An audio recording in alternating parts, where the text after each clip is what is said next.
নিয়ে আরো জানাতে চুয়াডাঙ্গা থেকে আমাদের সাথে যোগ দিচ্ছেন আবু সাদিক।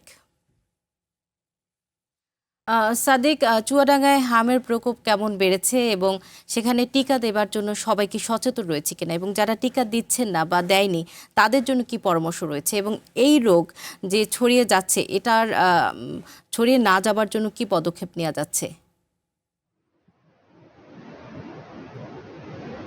বর্ষা, আপনাকে ধন্যবাদ। আসলে চুয়াডাঙ্গাতে হামির প্রকোপ দিনকে দিন বৃদ্ধি পাচ্ছে। এ পর্যন্ত চুয়াডাঙ্গাতে আইসোলেশন ওয়ার্ডে আজকে 20 জন রোগী ভর্তি আছে। তবে আতঙ্কের বিষয় হচ্ছে তাদের নমুনা সংগ্রহে গাফিলতি দেখতে পেয়েছি আমরা।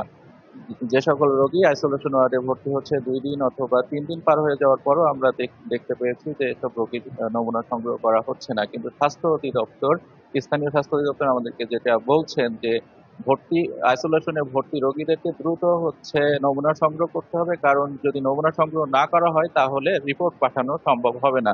সুতরাং আরেকটি বিষয় হচ্ছে, আপনার স্বাস্থ্য অধিদপ্তর আমাদেরকে জানিয়েছেন, সেটি হচ্ছে এতটাই ছোঁয়াচে যে একটি বাচ্চা থেকে 18টি বাচ্চা সংক্রমিত হতে পারে। তো যেহেতু নমুনা সংগ্রহের একটি গাফিলতি আছে, সুতরাং নিশ্চিতভাবে হাম হয়েছে কিনা এটা না জানার কারণে আইসোলেশন ওয়ার্ডে যে সকল বাচ্চা হামে আক্রান্ত না বা অন্য উপসর্গ নিয়ে ভর্তি হচ্ছে তারা শঙ্কার ভিতরে আছে। আরেকটি বিষয় হচ্ছে, ইতিমধ্যে আপনি জেনেছেন চুয়াডাঙ্গাতে 2টি শিশু হামের উপসর্গ নিয়ে মৃত্যুবরণ করেছে। এর ভিতরে সর্বশেষ যে শিশুটি মৃত্যুবরণ করেছে তার ক্ষেত্রেও আমরা দেখেছি নমুনা সংগ্রহ করা সম্ভব হয়নি।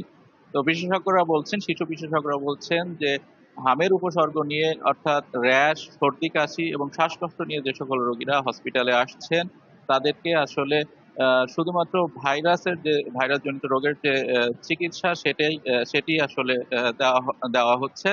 তবে পরামর্শ দিচ্ছেন এটি যে এই রোগে আক্রান্ত হয়ে বা উপসংক্রমণ নিয়ে আক্রান্ত হয়ে যে সকল রোগী ভর্তি হচ্ছেন তাদেরকে সুষম খাবার এবং নিয়ম কানুন মেনে চলতে হবে। আসলে হামের ক্ষেত্রে সুনির্দিষ্ট কোনো চিকিৎসা নাই। এটি আসলে শুধুমাত্র সতর্কতার মাধ্যমে এবং অন্য বাচ্চাদের থেকে আলাদা থেকেই আসলে এটি সংক্রমণ করতে হবে। আরেকটি বিষয় হচ্ছে, আমি জানিয়ে রাখতে চাই, এ পর্যন্ত চুয়াডাঙ্গাতে 80 জনের বেশি আইসোলেশন ওয়ার্ডে ভর্তি হয়েছেন, চিকিৎসা নিয়েছেন, কিন্তু